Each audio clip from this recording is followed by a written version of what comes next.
جس سورہ کریمہ پر ہم کچھ گفتگو کرنے جا رہے ہیں، یہ سورہ کریمہ ایک معجزہ تو ہے ہی، ساتھ ساتھ اس معجزے میں زندگی کے تمام پہلوؤں پر بحث کی گئی ہے۔ زندگی کا کوئی ایسا پہلو نہیں چھوڑا گیا ہے کہ اس سورہ کریمہ میں اس پہلو کے اوپر بحث نہ ہو۔ یہ سورہ کریمہ ایک خواب سے شروع ہوتی ہے اور تعبیر خواب پر ختم ہو جاتی ہے۔ حضرت یعقوب علیہ السلام کے 12 بیٹے تھے۔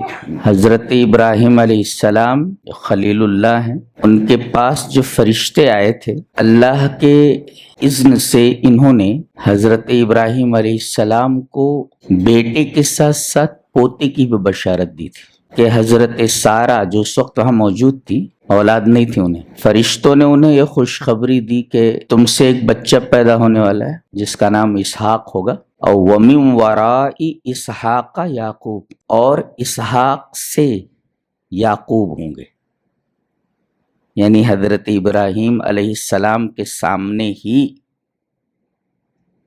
ان کو اور ان کی بیوی سارہ کو یہ بشارت دی گئی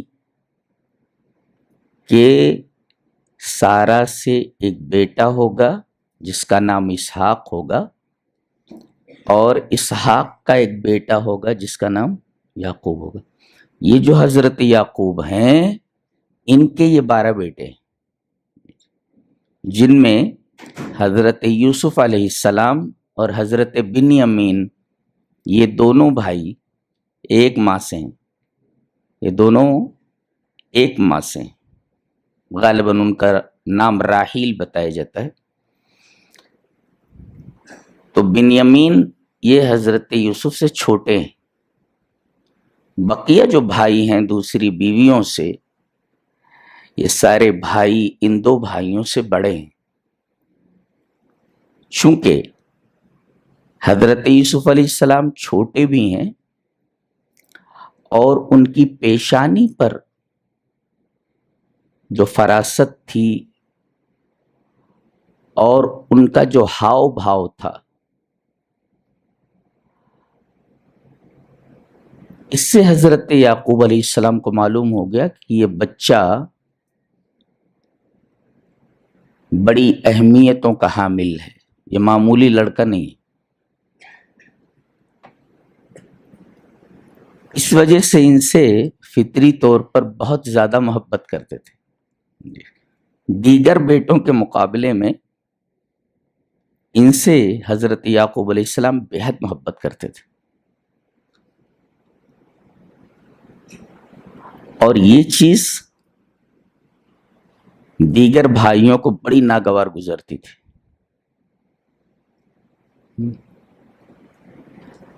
یہی نبی ہیں حضرت یوسف علیہ السلام، انہوں نے خواب دیکھا۔ جی اللہ تبارک تعالیٰ ارشاد فرماتا ہے کہ اے ہمارے رسول محمد صلی اللہ علیہ وسلم، آپ سے ہم سب سے بہترین قصہ بیان کرنے جا رہے ہیں، بہترین واقعہ بیان کرنا چاہتے ہیں، اور یہ واحد سورہ ہے جس کے بارے میں کہا گیا کہ یہ احسن القصص ہے۔ دنیا میں ایسا حسین قصہ کہیں موجود نہیں۔ قصے کہانیوں کی لاکھوں کتابیں ہیں، 1-2 کتابیں قصے کہانیوں پر نہیں ہیں، لیکن اس قصے کی خصوصیت یہ ہے کہ یہ قصہ یہ فرضی نہیں ہے بلکہ حقیقت پر مبنی ہے، یہ واقعہ حقیقی ہے جو ایک نبی کے ساتھ گزرا۔ اس کا ایک ایک بیان، اس قصے کا، اس کا ایک ایک پہلو حقیقی ہے، فرضی نہیں ہے۔ اور اس قصے کی خصوصیت یہ ہے کہ اس میں زندگی گزارنے کے اتنے اسباق اور لیسنس موجود ہیں کہ اس کا عشر اشیر بھی دنیا کی کسی کہانی میں نہیں پایا جاتا۔ لہذا اللہ تبارک و تعالی نے اسے جو احسن القصص کہا ہے، کہ تمام قصوں میں سب سے زیادہ حسین واقعتاً یہ سورہ اس لائق ہے کہ اس کو احسن القصص کہا جائے.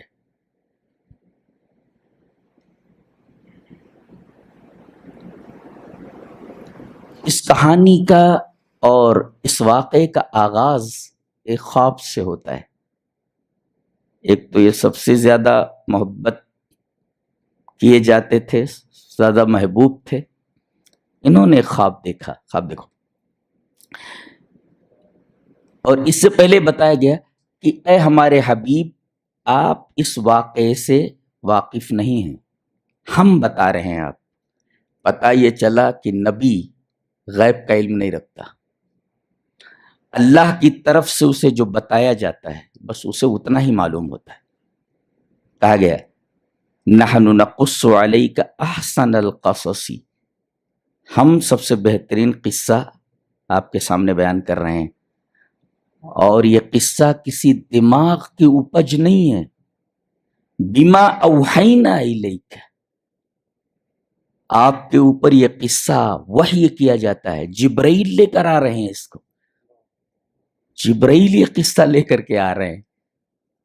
اللہ، یہ کسی دماغ کی اپج نہیں. دیگر کہانیاں دماغ کا اپج ہوتی ہیں جی، لیکن یہ کہانی وحی ہے. وحی اب ظاہر ہے کہ وحی ہے تو وحی کی ایک ایک بات حقیقت ہوتی ہے اور ایک ایک بات سچی ہوتی.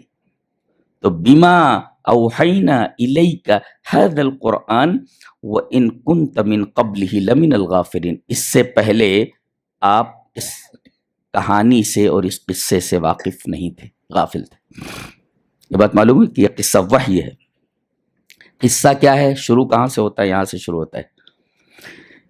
اذ قال یوسف لابیہ، ڈائریکٹ ابا سے آ کر کے بتاتے ہیں. کہتے ہیں یا ابتی، ابو، انی رأیت احد عشر کوکبا والشمس والقمر رأیتہم لی ساجدین. بیٹے نے باپ سے کہا، کسی اور سے نہیں کہا انہوں نے.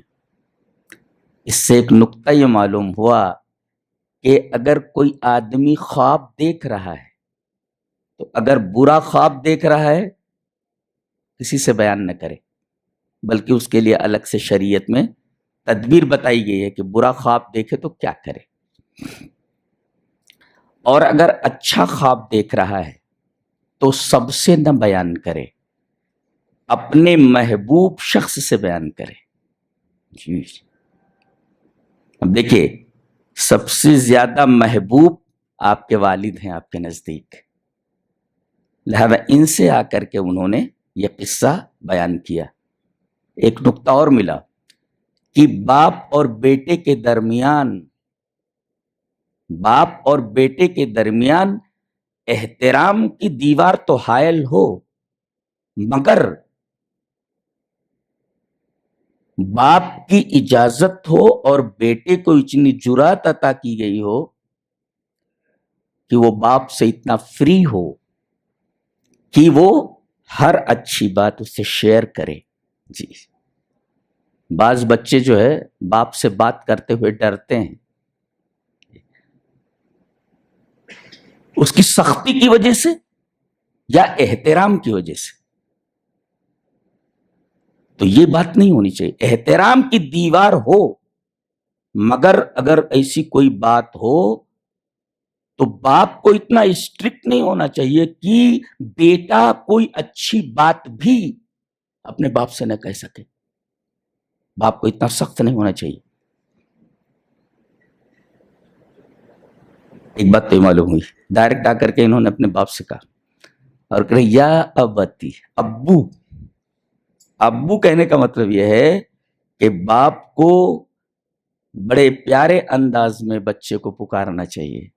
باپ ہے، یا ابتی کہا گیا. اس کے ساتھ کسی بھی لفظ کو استعمال نہ کرے جو لفظ احترام کی دیوار کو کراس کرتا ہو. جی یا ابتی ابو انی رأیت احد عشر کوکبا، 11 بھائی ہیں نا. احد عشر کوکبا سے مراد وہ 11 ستارے یعنی 11 بھائی، ان کو میں نے دیکھا، اور چاند اور سورج یعنی ماں باپ، ان سب کو میں نے دیکھا کہ مجھے سجدہ کر رہے ہیں. یہاں رک کر کے ایک بات ذہن میں رکھیں کہ جو پہلی شریعتیں ہیں، ایک نقطہ ہے اس میں کہ پہلی جو شریعتیں ہیں ان شریعتوں کے جو قوانین ہیں ہمارے لیے بھی وہ قانون ہے ما لم ينسخ، جب تک کہ اس قانون کو منسوخ نہ کیا گیا ہو. کوئی بات کسی شریعت میں تھی وہ ہمارے لیے بھی شریعت ہے. شرط یہ ہے کہ ہماری شریعت میں اس قانون کو، اس بات کو منسوخ نہ کیا گیا ہو. تو یہ سجدہ تعظیمی، یہ سجدہ تو سجدہ تحیہ تھا، سلام کا سجدہ. یہ سلام کا سجدہ یہ پہلی امتوں میں جائز تھا، لیکن ہماری شریعت میں، نبی کریم صلی اللہ علیہ وسلم کی شریعت میں یہ چیز ممنوع قرار دے دی گئی، منسوخ ہوگی. لہذا شریعت کے اس قانون پر، ہمارے قانون پر عمل نہیں ہوگا. یہ رأیتہم لساجدین کا مطلب ہوا. اب جب باپ نے سنا یہ خواب تو پہلے یہ کہا قال یا بنی لا تقصص رؤیاک علی اخوتک، کہا میرے بچے اپنے خواب کو اپنے بھائیوں سے نہ بیان کرنا. دیکھو، اس لیے کہ حضرت یعقوب کو معلوم تھا کہ ان کے بھائی یوسف کو پسند نہیں کرتے، لہذا پہلے ہی ان کو وارن کر دیا کہ اپنے بھائیوں سے یہ خواب بیان نہ کرنا. دیکھو یہاں پر ایک لفظ دیکھتے ہیں. صرف کا یہ قاعدہ ہے کہ دو حرف ایک جنس کے اگر اکٹھا آئیں تو دونوں کو ملا دیا جاتا ہے، یہ قاعدہ ہے. دیکھو لا تقصہ ہونا چاہیے یہاں پر، صرف کے قاعدے کے مطابق کیا ہونا چاہیے تھا؟ لا تقصہ.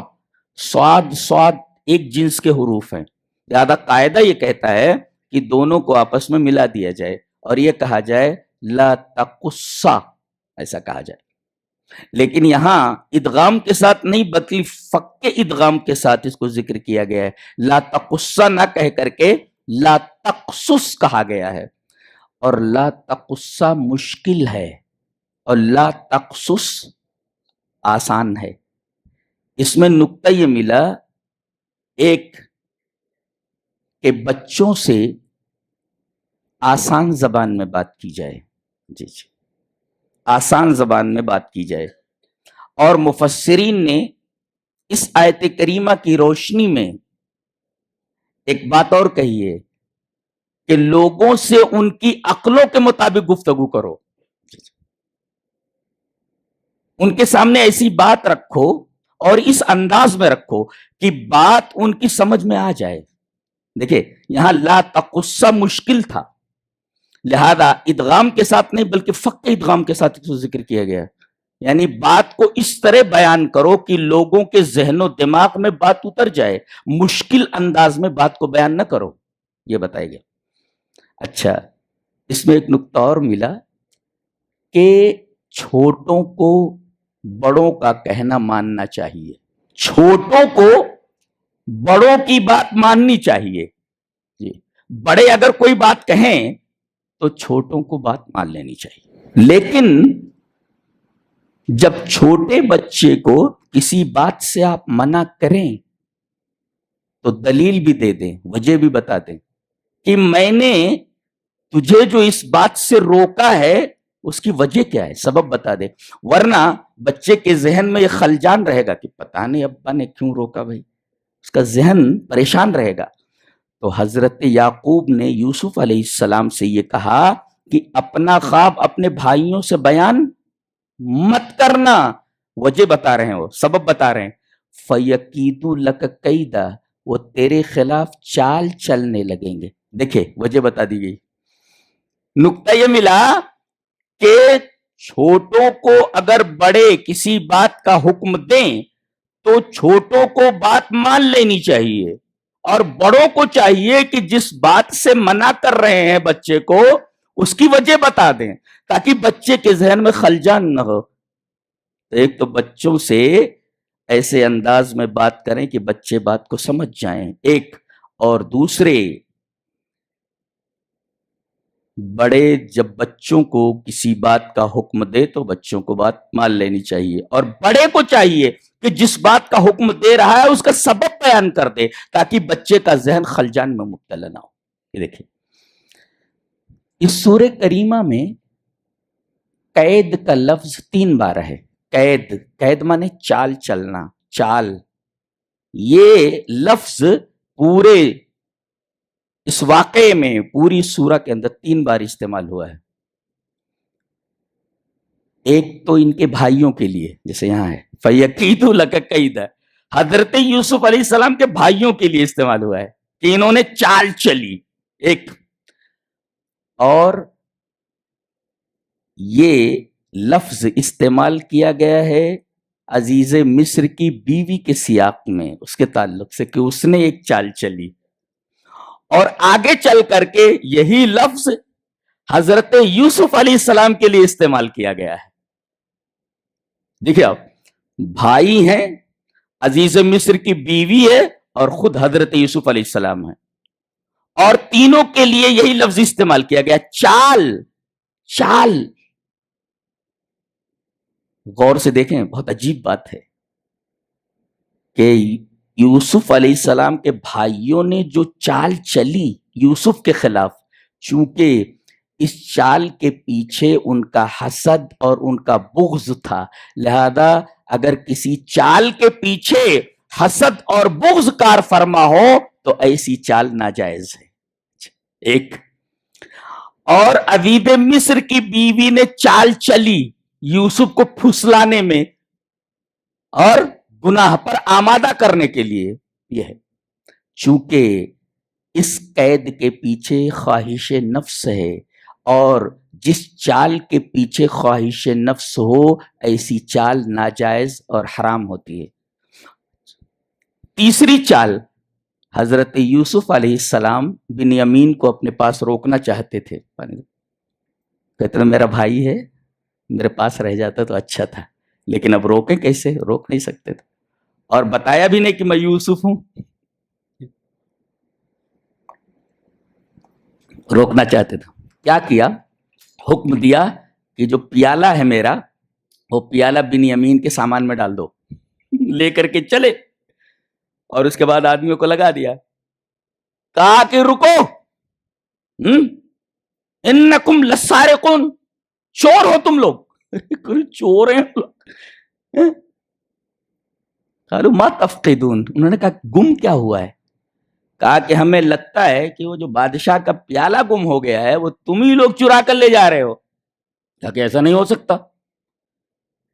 اب ان کو تو معلوم ہی تھا کہ پیالہ کس کے سامان میں ہے، تو پہلے بنیامین کے سامان کو انہوں نے چیک نہیں کیا. حضرت یوسف نے کہا تھا پہلے ان کے بھائیوں کے سامان چیک کیے گئے، اور آخر میں جب بنیامین کے سامان کو چیک کیا گیا تو وہ سامان، وہ پیالہ ان کے سامان میں ملا. کہا دیکھو اس نے چوری کی. جانتے ہیں حضرت یوسف علیہ السلام نے جو یہ چال چلی، اللہ تعالیٰ نے کہا کہ یہ چال ہم نے چلی ہے. کذالک کدنا لیوسف، ہم نے یہ چال یوسف کے لیے چلی ہے. اس کا مطلب اللہ کی طرف اگر قید منسوب ہو جائے تو وہ قید بہتر قید ہوتی ہے، چونکہ اس چال کے پیچھے لم شمل تھا. لم شمل جانتے ہو، بکھری ہوئی چیز کو جمع کرنا، ایک بھائی کو اپنے پاس رکھ لینا. تو ایک بھائی کو اپنے پاس رکھ لینا ظاہر ہے کہ اس کے پیچھے حنان اور محبت کا جذبہ کار فرما ہے، کوئی ضرر رسا چیز نہیں ہے. تو ایسی چال جس میں کوئی ضرر نہ ہو بلکہ اس میں کوئی بہترین چیز اگر ہو تو ایسی چال جائز ہے. تو 2 چالیں ناجائز اور ایک چال جائز ہے، اور اس چال کو اس سورہ کریمہ میں 3 بار لایا گیا ہے، اور یہ بتایا گیا کہ 2 قسم کی جو چالیں ہیں وہ ناجائز ہیں، اور ایک چال چونکہ اچھی چیز کے لیے ہے لہذا وہ چال جائز ہے جی. فَيَكِيدُوا لَكَ كَيْدًا، کہا کہ تیرے خلاف چال چلنے لگیں گے. نقطہ دیکھیں نفسیات کا، چال چلنے لگیں گے. اچھا، ایک بھائی کا اپنے بھائی کے تئیں دل خراب نہ ہو، سارا معاملہ حضرت یعقوب نے شیطان کے اوپر ڈال دیا. کہا کہ یہ جو چال چلیں گے نا، اس کا محرک شیطان ہوگا. ان الشیطان للانسان عدو مبین، وہ شیطان کے بھڑکانے سے اور شیطان کی تحریک کی وجہ سے یہ لوگ تیرے خلاف چال چلیں گے. دیکھو یہ نہیں کہا کہ وہ تیرے دشمن ہیں اور تیرے خلاف چال چلیں گے ایسا ویسا، بلکہ اس چال کا محرک شیطان کو ٹھہرا کر کے حضرت یوسف علیہ السلام کے ذہن میں یہ بات ڈالی گئی کہ اپنے بھائیوں کے تعلق سے اپنے دل میں کوئی کینہ نہ رکھو. پتہ یہ چلا کہ ایک بھائی کو اپنے بھائی کے تئیں کینہ نہیں رکھنا چاہیے. کسی شاعر نے بہت اچھا کہا ہے کہ انسان کو انسان سے کینہ نہیں اچھا، جس سینے میں کینہ ہو وہ سینہ نہیں اچھا. تو بتایا گیا کہ فَيَكِيدُوا لَكَ كَيْدًا إِنَّ الشَّيْطَانَ لِلْإِنسَانِ عَدُوٌّ مُبِينٌ. شیطان کا حوالہ دے کر کے یہ بات ذہن میں اتاری گئی کہ ایک بھائی کا دل ایک بھائی کے تئیں خراب نہ ہو. بتائے اس کا محرک شیطان ہو سکتا ہے، وہ کرے گا وہ. اچھا، یہ کہہ رہے ہیں بھائی لوگ جمع ہوئے، کہا کہ اس کا کچھ کرنا چاہیے. ہاں، یہ بڑا گھومتا پھرتا ہے باپ کے آگے پیچھے، اس کا کچھ کرنا پڑے گا. اور باپ بھی اس کو بہت چاہتا ہے. بیٹھے. اذ قالوا لیوسف واخوہ احب الی ابینا منا ونحن عصبہ. دیکھیں دلیل بھی غلط ہے، دلیل بھی غلط ہے ان کی. وہ کہہ رہے ہیں کہ یہ یوسف اور اس کا بھائی یعنی بنیامین، یہ دونوں اپنے باپ کے نزدیک، اچھا اپنے باپ نہیں بولے، ہمارے باپ کے نزدیک ہم سے زیادہ محبوب ہیں، ہمارے باپ کے نزدیک ہم سے زیادہ محبوب ہیں. وَنَحْنُ عُصْبَةٌ، یہ کمزور ہیں اور ہم لوگ طاقتور ہیں، تو طاقتور سے زیادہ محبت کرنی چاہیے. یہ غلط نفسیات ہے، اس لیے کہ آدمی کو ہمیشہ کمزوروں سے محبت کرنی چاہیے. گھر میں تمام لڑکے طاقتور ہوں، جوان ہوں، اور ایک لڑکا اپاہج ہو جو اٹھ نہیں سکتا، چل نہیں سکتا، تو باپ جب گھر میں آتا ہے تو سب سے پہلے یہی پوچھتا ہے بچے نے کھایا کہ نہیں کھایا. یہ اللہ تبارک و تعالیٰ کی طرف سے ماں باپ کے اندر یہ محبت ودیت کی گئی ہے کہ بچے جو زیادہ کمزور ہوتے ہیں ماں باپ اپنا زیادہ تر دھیان اور اپنی زیادہ تر توجہ انہی پر صرف کرتے ہیں. آ کر سب سے پہلے پوچھتے ہیں بچے نے کھایا کہ نہیں کھایا. طاقتور بچوں کے بارے میں نہیں پوچھتے زیادہ، بلکہ سب سے پہلے اس کے بارے میں پوچھیں گے. تو آدمی کی یہ فطرت ہے کہ کمزوروں سے زیادہ محبت کرتا ہے. یہ کہہ رہے ہیں کہ محبت کے لائق ہم لوگ ہیں اس لیے کہ ہم لوگ طاقتور ہیں. غلط ہے یہ کہ جو طاقتور ہو محبت اس سے کی جائے، یہ استدلال غلط ہے. آدمی کی فطرت ہے کہ کمزوروں سے محبت کرنا چاہیے اسے. جی. اذ قالوا لیوسف واخوہ احب الی ابینا منا ونحن عصبہ.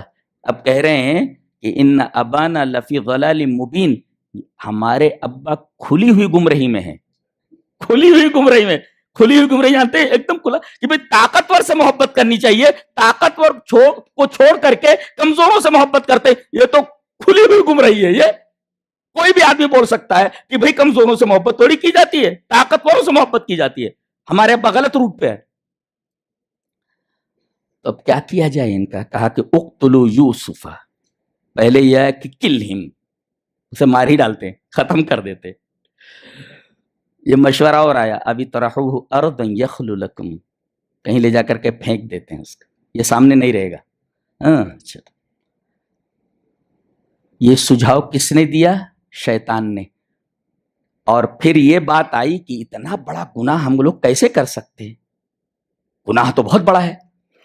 اس کے بعد شیطان نے ان کو ایک دلیل سجھائی. کیا؟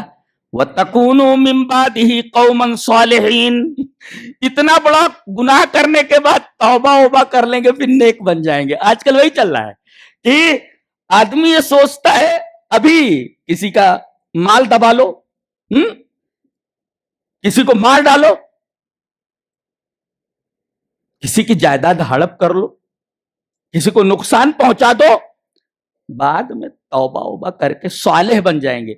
اگر اس طریقے کی بات آئے کہ گناہ کر لو بعد میں توبہ کر کے نیک بن جائیں گے, اگر اس طریقے کا خیال آ رہا ہے تو سمجھو کہ یہ تحریک شیطانی ہے. یہ جی وہی کہہ رہے ہیں. وہ کیا کہہ رہے ہیں؟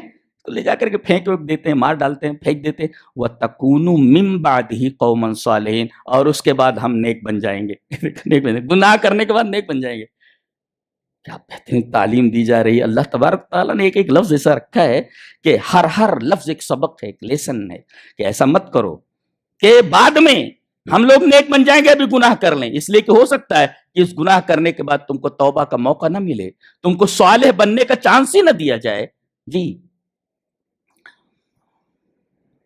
اب یہ مشورہ آیا, 2 مشورے ہیں. کیا؟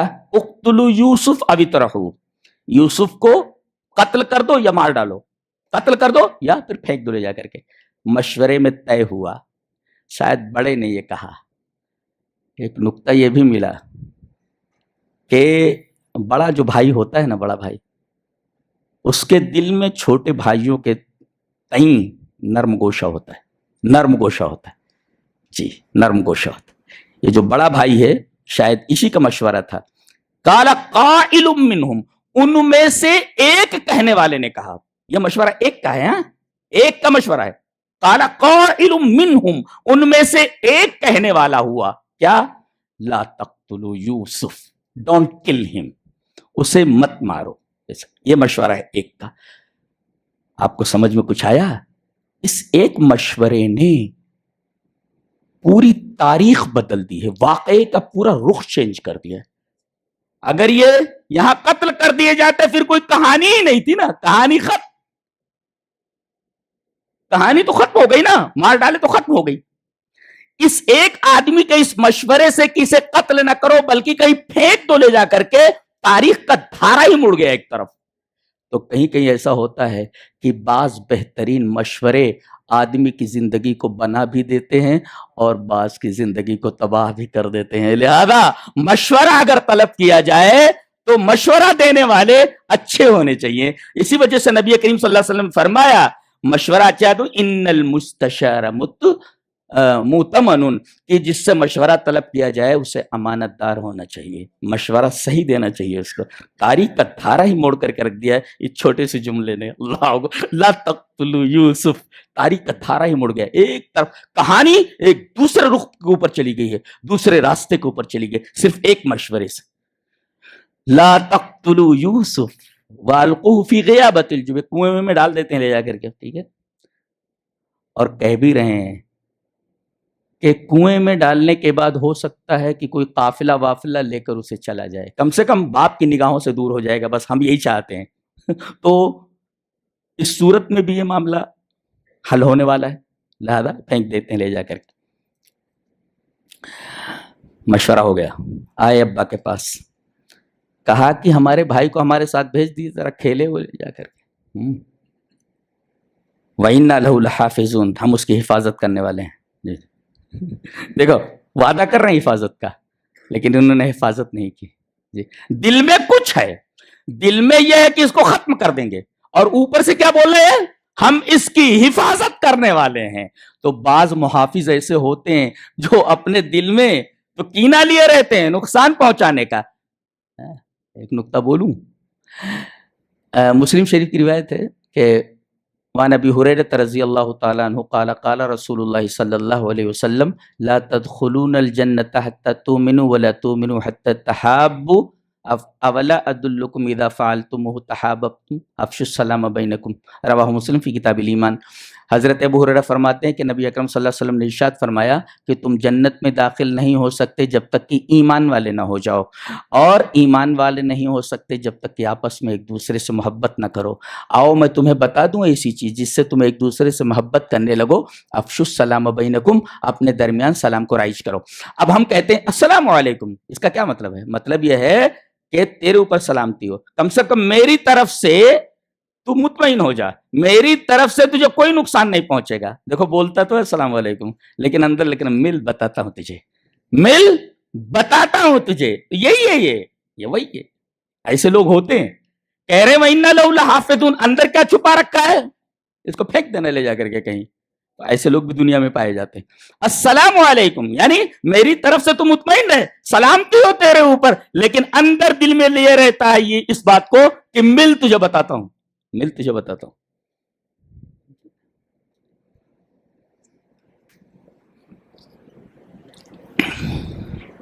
کبھی بھیج دیجیے ہمارے ساتھ.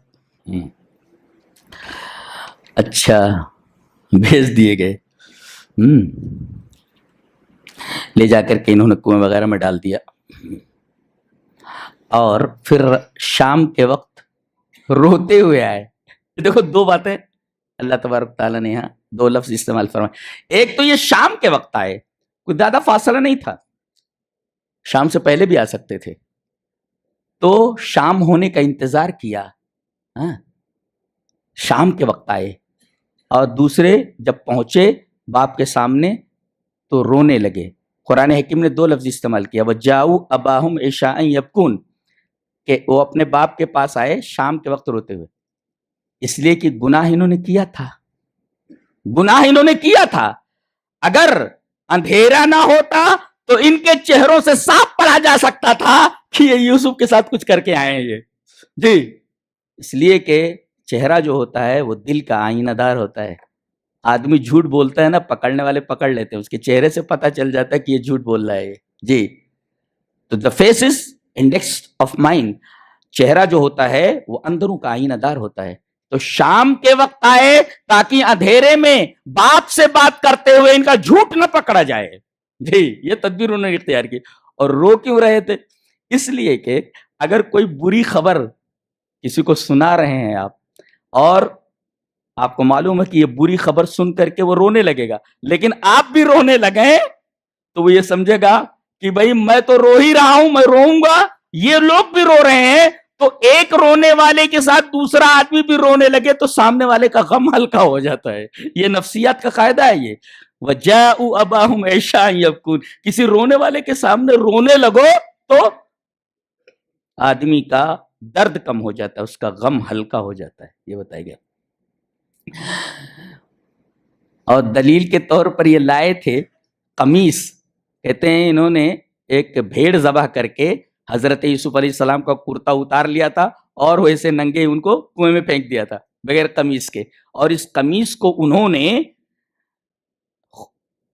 بھیڑ کے خون سے آلودہ کر کے اپنے پاس رکھ لیا, اور وہی باپ کے سامنے لا کر رکھ دیا. وَجَاءُوا عَلَىٰ قَمِيصِهِ بِدَمٍ كَذِبٍ. اللہ اکبر. سو میں نے ایک جگہ ایک نوٹ کیا اس قمیص کے بارے میں کہ جیسے قید کا تذکرہ 3 بار ہے, ایسے ہی اس قمیص کا تذکرہ بھی 3 بار ہے. عجیب نہیں ہے؟ وہ چال جو تھی, چال کا تذکرہ 3 بار ہے, اور یہ قمیص وَجَاءُوا عَلَىٰ قَمِيصِهِ بِدَمٍ كَذِبٍ, یہ جو قمیص لائے ہیں اس قمیص کا تذکرہ بھی اس پوری سورہ کریمہ میں 3 ہی بار ہے. پہلے جہاں قمیص کا تذکرہ ہے, یہ قمیص کان سببا للحزن, غم کا سبب تھی. یہ قمیص ہے, بیٹا گیا, تو یہ قمیص حضرت یعقوب علیہ السلام کے غم کا سبب بنی. پہلے دیکھو, پہلی دفعہ یہ قمیص غم کا سبب بنی, ایک. اور دوسرے, جب عزیز مصر کی بیوی نے انہیں گناہ پر آمادہ کیا اور یہ بھاگے, تو اس نے پیچھے سے ان کی قمیص پکڑ لی اور قمیص پیچھے سے پھٹ گئی. اور فیصلہ کرنے والے نے یہ فیصلہ کیا کہ دیکھا جائے کہ قمیص آگے سے پھٹی ہے کہ پیچھے سے پھٹی ہے. اگر قمیص پیچھے سے پھٹی ہے تو یوسف معصوم ہے. دیکھا گیا کہ قمیص پیچھے سے پھٹی ہے, تو کان دلیلا للبراءتی, حضرت یوسف علیہ السلام کی براءت کی دلیل بن گئی. کیا؟ یہ قمیص. تو پہلے یہ بنی ہے سببا للحزن, غم کا سبب, اور دوسری مرتبہ یہ بچانے کا سبب, بچانے کی دلیل بن گئی, بچ گئے یہ اس قمیص کی وجہ سے. اور تیسری مرتبہ حضرت یعقوب علیہ السلام اندھے ہو گئے تھے روتے روتے, یہ قمیص جب آئی تو بشارت فرح, خوشی کی بشارت تھی حضرت یعقوب کے لیے کہ جیسے ہی قمیص ان کے سر کے اوپر ڈالی گئی ان کی بینائی لوٹ آئی. تو یہ قمیص پہلے تو غم کا سبب بنی، آخر میں قمیص خوشی کا سبب بنی۔ نکتہ یہ ملا، غم آئے تو پریشان ہونے کی ضرورت نہیں، غم ایک دن ختم ہو جائے گا اور یہی غم خوشی میں بدل جائے گا۔ لہذا آدمی جب غم میں مبتلا ہو تو اسے گھبرانا نہیں چاہیے، اس لیے کہ غم جو ہوتا ہے نا آتا ہے لیکن اپنے ساتھ خوشیاں بھی لے کر کے آتا ہے۔ اللہ نے فرمایا کہ اگر ایک پریشانی آئے تو یہ پریشانی اپنے دامن میں دو دو آسانیں لیے ہوتی ہے۔ دیکھیے یہی قمیص ہے، شروع میں یہ غم کا سبب بنی ہے لیکن آخر میں یہ قمیص خوشی کا سبب بنی ہے۔ لہذا غم آئے تو گھبرانا نہیں چاہیے بلکہ اللہ پر توکل کرنا چاہیے کہ یہی غم فرح میں بدل سکتا ہے، خوشی کے اندر بدل سکتا ہے۔ جی جی، ایک مفسر ایک نکتہ لکھتا ہے، یہ کہتے ہیں کہ ہمارا باپ ہم سے زیادہ محبت کرتا ہے، ان سے حضرت یوسف سے۔ آدمی عام طور پر حسد کس چیز سے کرتا ہے؟ مال پر نا، اس کے پاس اتنی دکان ہو گئی، اس کے پاس اتنی بلڈنگیں ہوئی، اس کے پاس اتنی کار ہو گئی، اس کے پاس اتنا مال ہو گیا۔ بعض لوگ اکثر حسد ہوتا ہے مال کے اوپر، لیکن یہاں حسد ہو رہا ہے خواب کے اوپر۔ خواب کے اوپر حسد ہو رہا ہے، محبت کے اوپر حسد۔ محبت اندرونی چیز ہے اور مال ظاہری چیز ہے۔ عام طور پر آدمی مال کی وجہ سے حسد کرتا ہے، یہ محبت کی وجہ سے حسد کر رہی ہے کہ عجیب و غریب حسد ہے یہ۔ عام طور پر آدمی مال کی وجہ سے حسد کرتا ہے لیکن یہاں حسد کا عجیب و غریب سبب ہے کہ حسد یہ کر رہے ہیں اس وجہ سے کہ باپ ان کے بھائی سے زیادہ محبت کر رہا ہے۔ یہ حسد کی ایک عجیب و غریب قسم ہے۔ وہی کرے عطای القلب اسمن من عطای الید۔ اس میں ایک نکتہ اور ملا کہ ہاتھ سے جو آپ چیز دے رہے ہیں اس سے زیادہ قیمتی چیز وہ ہوتی ہے جو دل سے دی جائے۔ عطای القلب اسمن من عطای الید، آدمی کو ہاتھ سے جو چیز دی جائے اس سے زیادہ قیمتی وہ چیز ہوتی ہے جو آدمی کو دل سے دی جائے۔ تو دل سے دیے جانے والا عطیہ زیادہ قیمتی ہوتا ہے بالمقابل اس عطیے کے جو ہاتھ سے دیا جائے۔ جی جی، تو کوئی چیز آپ دیں تو آپ دل سے دیں، کوئی چیز آپ لیں تو سامنے والے کو دیکھیں کہ وہ دل سے دے رہا ہے کہ ہاتھ سے دے رہا ہے۔ ایک ہوتا ہے ہاتھ سے دینا اور ایک ہوتا ہے دل سے دینا، دونوں میں زمین اور آسمان کا فرق ہے۔ کیا کتاب ہے، کیا نکات ہے، اللہ اکبر۔ جی،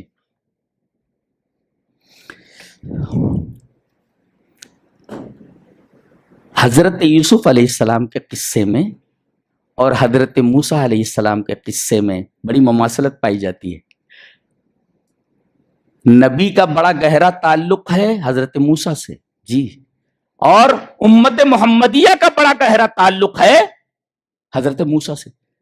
50 کو 5 کروانے والے حضرت یہی ہیں، جی۔ نبی کریم صلی اللہ علیہ وسلم کو 50 نمازیں دی گئی تھی، انہی کی کہنے کی وجہ سے بار بار آپ گئے اور وہ 50 5 ہو گئے۔ اور نبی کریم صلی اللہ علیہ وسلم جب حوالہ دیتے تو انہی کا حوالہ دیتے ہیں کہ اگر آج موسیٰ آ جائیں اور مجھے چھوڑ کر ان کی اتباع کرنے لگو گے تو گمراہ ہو جاؤ گے۔ حضرت عیسیٰ کو کیوں نہیں کہا؟ اس لیے کہ اس امت کا تعلق حضرت موسیٰ سے بڑا گہرا ہے۔ اور عجیب بات تو یہ ہے کہ حضرت یوسف علیہ السلام سے حضرت موسیٰ کا بڑا گہرا ربط ہے۔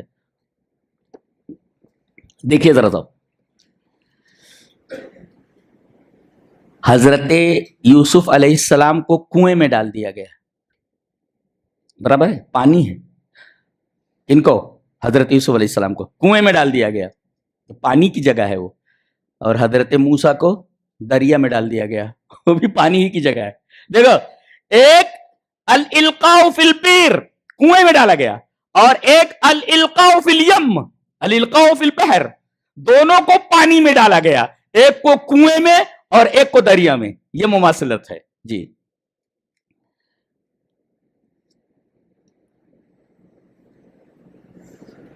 حضرت موسیٰ علیہ السلام کو جو دریا میں ڈالا گیا، جانتے ہیں دریا میں ڈالے جانے کا سبب محبت تھی۔ دریا میں آدمی کو ڈال دیا گیا محبت کی وجہ سے، جی ہاں، محبت کی وجہ سے۔ ماں سے کہا گیا کہ ان کو ایک تابوت میں ڈالو اور اسے حوالے دریا کر دو۔ حضرت موسیٰ علیہ السلام کو پانی میں ان کی اماں ڈال رہی ہیں، ان کی والدہ ڈال رہی ہیں. اب بتائیے یہ پانی میں ڈالنے کا سبب کیا ہے؟ محبت ہے نا، تاکہ فرعون ان کو پکڑ نہ سکے. اس لیے کہ آرڈر ہے کہ بچہ جو پیدا ہو اور پتہ لگ جائے تو اس کو فوراً قتل کر دو. لہذا یہ جو دریا میں ڈالے جا رہے ہیں یہ محبت کی وجہ سے ڈالے جا رہے ہیں. اور حضرت یوسف علیہ السلام کو جو کنویں کے پانی میں ڈالا جا رہا ہے اس کے پیچھے محبت نہیں ہے، نفرت ہے. اللہ اکبر. تو ایک کام محبت کے لیے بھی ہوتا ہے، وہی کام باقاعدہ نفرت کے جذبے سے بھی ہوتا. کام ایک ہی ہے مگر وہ کام محبت کے جذبے سے ہوا اور وہی کام نفرت کے جذبے سے ہوا. کام ایک ہی ہے مگر جذبات الگ الگ ہیں. تو حضرت موسیٰ علیہ السلام اور حضرت یوسف علیہ السلام کے واقعے میں اس طریقے کی بھی مماثلت ہے. دونوں دریا میں ڈالے گئے، اللہ اکبر، اور دریا میں ڈالے جانے کے اسباب الگ الگ ہیں. ایک کا سبب محبت ہے اور ایک کا سبب نفرت ہے. جی، اور ان دونوں پیغمبروں کا تعلق مصر سے ہے. حضرت موسیٰ بھی مصر کے ہیں اور حضرت یوسف علیہ السلام بھی مصر میں ہیں. اچھا، فرق کیا ہے؟ فرق ہے ایک نے انٹر کیا ہے اور ایک نے ایگزٹ کیا ہے. جی، ایک آیا ہے اور ایک گیا ہے. حضرت یوسف علیہ السلام اپنے گاؤں سے مصر آئے ہیں. جی، مصر آئے ہیں. اور حضرت موسیٰ علیہ السلام مصر سے ایگزٹ کر کے مدین جا رہے ہیں. برابر ہے. ایک نے مصر میں انٹر کیا ہے، دخول کیا ہے، اور ایک مصر سے باہر جا رہا ہے. ایک ہے انٹر کر رہا ہے اور ایک ایگزٹ کر رہا ہے، اور دونوں کا تعلق مصر سے ہے. برابر ہے. اور ایک نقطہ اور بھی ہے کہ دونوں گھر سے بے گھر ہوئے ہیں. جی، حضرت موسیٰ علیہ السلام بھی گھر سے بے گھر ہو گئے اور حضرت یوسف علیہ السلام بھی گھر سے بے گھر ہوئے. ایک نقطہ یہ بھی ہے. اچھا، دونوں کے بارے میں جب ملے جن کو، یہ ایک ہی بات کہی دونوں نے. حضرت موسیٰ ملے کس کو؟ فرعون کی بیوی آسیہ کو. وہ بچے کو دیکھا انہوں نے، فوراً گود میں لے لیا. جی، اور انہوں نے کہا عَسَىٰ أَن يَنفَعَنَا أَوْ نَتَّخِذَهُ وَلَدًا، ہم اس کو اپنا بیٹا بنا لیتے ہیں، ہمیں نفع دے گا اور ہم اس کو اپنا بچہ بنا لیتے ہیں. اور عزیز مصر نے یہ کہا کہ اس کو تم اپنے پاس رکھو اپنی بیوی سے. عَسَىٰ أَن يَنفَعَنَا أَوْ نَتَّخِذَهُ وَلَدًا، جملہ بالکل وہی ہے. جی، کہ ہم اس کو اپنے پاس رکھ لیتے ہیں، اپنا بیٹا بنا لیں گے. اس لیے دونوں کے پاس اولاد نہیں تھی. فرعون کے پاس بھی اولاد نہیں اور عزیز مصر کے پاس بھی اولاد نہیں. یہ بڑی مماثلت ہے. اور دونوں نے ایک ہی بات کہی، ہم اسے اپنا بیٹا بنا لیں گے. کس نے؟ فرعون کی بیوی نے بھی کہا اور عزیز مصر نے بھی کہا. یہ مماثلت پائی جا رہی ہے. جی، دونوں محل میں ہیں، دونوں محل میں پہنچے.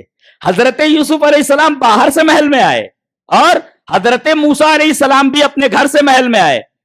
لیکن ایک کے لیے محل پورا رنج اور دکھ کا سبب بنا اور دوسرے کے لیے امن و امان کا. اللہ اکبر. حضرت موسیٰ علیہ السلام جس محل میں پہنچے وہاں سے ان کو بھاگنا پڑا، اس لیے کہ ان کے قتل کا پلان بن گیا تھا. لہذا یہ محل ان کے لیے الم کا سبب بنا، دکھ کا سبب بنا. اور حضرت یوسف علیہ السلام جس محل میں گئے، کہا گیا کہ ان کا اکرام کیا جائے، اکرمی مثواہ، ان کا بڑا اچھا خیال رکھا جائے. تو ایک کو احترام کے ساتھ رکھا گیا اور ایک کو بھگا دیا گیا وہاں سے. دونوں کا تعلق محل سے. دونوں جوان ہیں، برابر، دونوں جوان. اچھا، جب جوان ہوئے تو دونوں کے بارے میں ایک ہی جملہ استعمال کیا ہے قرآن نے، موسیٰ اور یوسف کے بارے میں. حضرت موسیٰ علیہ السلام کے بارے میں اور حضرت یوسف علیہ السلام کے بارے میں. وَلَمَّا بَلَغَا أَشُدَّهُ آتَيْنَاهُ حُكْمًا وَعِلْمًا، جب یہ جوان ہوئے حضرت یوسف تو ہم نے ان کو حکمت عطا کی اور علم عطا کیا. اور موسیٰ کے بارے میں کہا وَلَمَّا بَلَغَا أَشُدَّهُ وَاسْتَوَىٰ آتَيْنَاهُ حُكْمًا وَعِلْمًا. دونوں کے لیے ایک ہی بات کہی گئی. اللہ اکبر. جب دونوں جوان ہوئے تو ہم نے ان کو حکمت اور علم عطا کیا.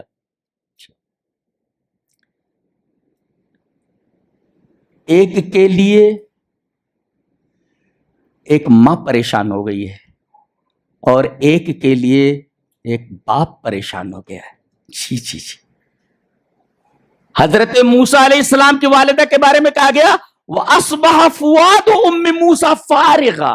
حضرت موسیٰ علیہ السلام جب جدا ہوئے ان کو حوالے دریا کر دیا گیا تو ایسا لگتا تھا جیسے دل نکل کر کے باہر چلا گیا ہو, ہوش و حواس گم ہو گئے ماں کے.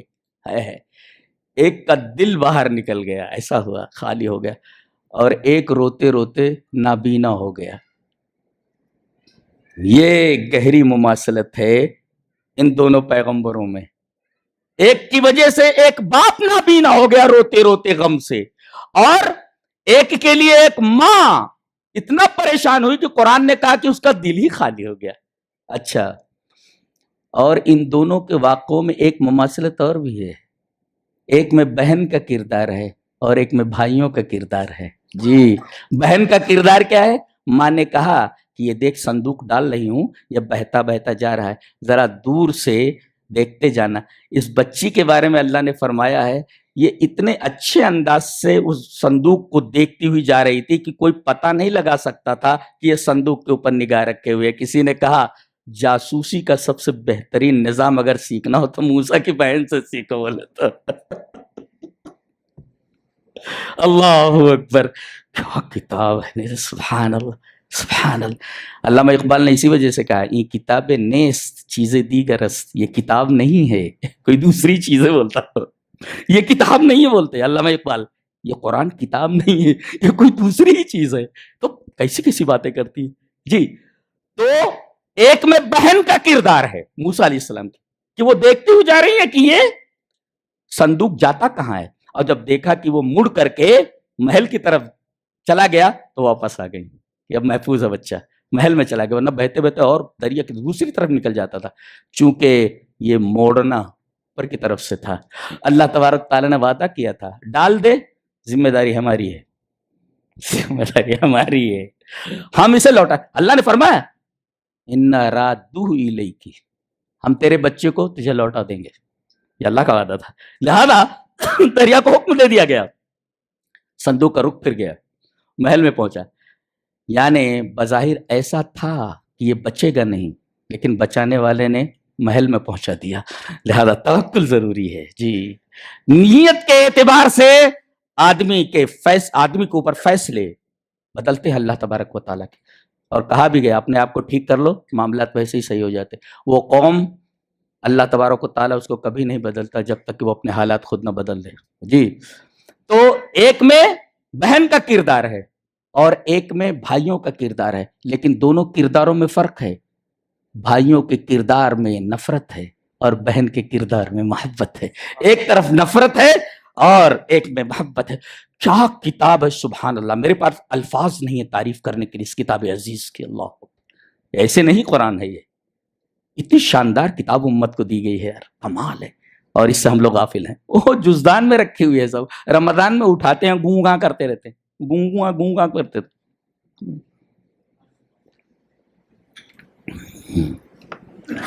اور دونوں کے قصوں میں آپ دیکھیں کہ ایک میں باپ کا ذکر ہے اور ایک میں ماں کا ذکر ہے, ایک میں بھائی کا ذکر ہے اور ایک میں بہن کا ذکر ہے.